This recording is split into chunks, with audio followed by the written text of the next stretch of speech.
بسم الله الرحمن الرحیم. السلام علیکم. څنګه تاسو خیریت دی؟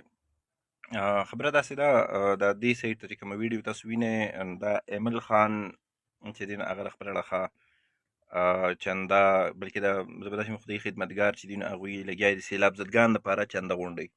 بیا دی کې پاکستان تحریک انصاف څه کسانو داسې کار کړي دي، هغه د خپله لخوا 5 لک روپۍ دي هر څونه چې دي نو هغه ډونیټ کړي سیلاب زدګانو لپاره، او باقي په چوک کې چنده یا مختلفو ځایونو کې چنده غونډېږي. ډېر ښکلی کار دی، د سیلاب زدګانو سره مدد کول پکار دي په هر لحاظ سره چې وي. زه په دې حق یم چې هره پارټي چې د موجوده وخت کې اوټ کمپین خو په خپل ځای، خو ورسره چې دی نو د دې سیلاب زدګانو چې دی نو د دوی بھرپور مدد کول پکار دي. په دې باندې سیاست کول بالکل نه پکار.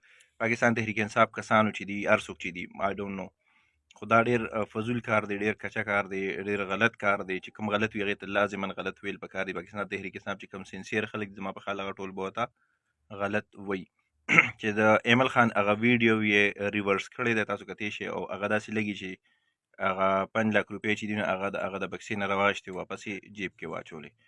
نو دا شی یو خو خلک ډیسهارټ کوی ما. ایمل خان لري خدای پاک اوس ورکړي چې د 400 هر یو کور له 5 لک روپۍ ورکړي، هر یو سیلاب زدګانو له ورکړي. د په دې سره تاسو انکریج کړئ عوامي نیشنل پارټي چې کوم تکړه ملګري دي هغه تاسو انکریج کړئ. د پی ټی آی چې کوم تکړه ملګري دي صرف زنده باد مرداباد په ځای باندې دا د فضل خان نن وګوره نو لکه هغه خپله کمپین کو نو څه شی نه وي، خلکو پسې څه نه وي. داسې وزیر اعلی راغی، دا سیاست قیصر راغی، داسې وزیر اعظم راغی، خو سیلاب زدګانو سره سپورټ کولو والا څوک ښکاره بالکل نشته. یا عمران خان ټلیترون وکړو نو 5 ارب روپۍ په 2-3 ګنټې کې خلکو ډونیټ کړي یا ډونیټ کوي، څه ډونیټ شوي دي څه ډونیټ کېږي. نو اپریشیټ کول پکار دي داسې سچویشن، ځکه چې دغه پیسې چې دا به سیلاب زدګانو دپاره وي. اوس ایمل خان څه خپله محنت کوي یا دغه نه علاوه نور چې کوم ملګري دي هغه کوي، نو هغه ټول پکار دا دي چې تاسو دې اپریشیټ کړئ.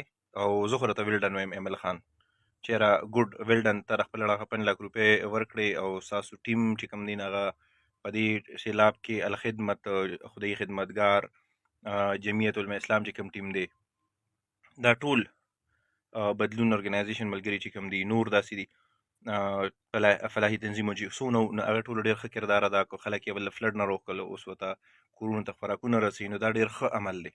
ویل ډن ایمل خان، او ستاسو ښه کار ته به ضرور موږ ښه وایو.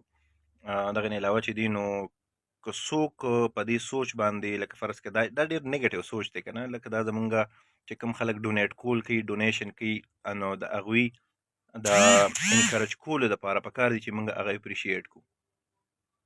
زما د اړخه خو ویل ډن.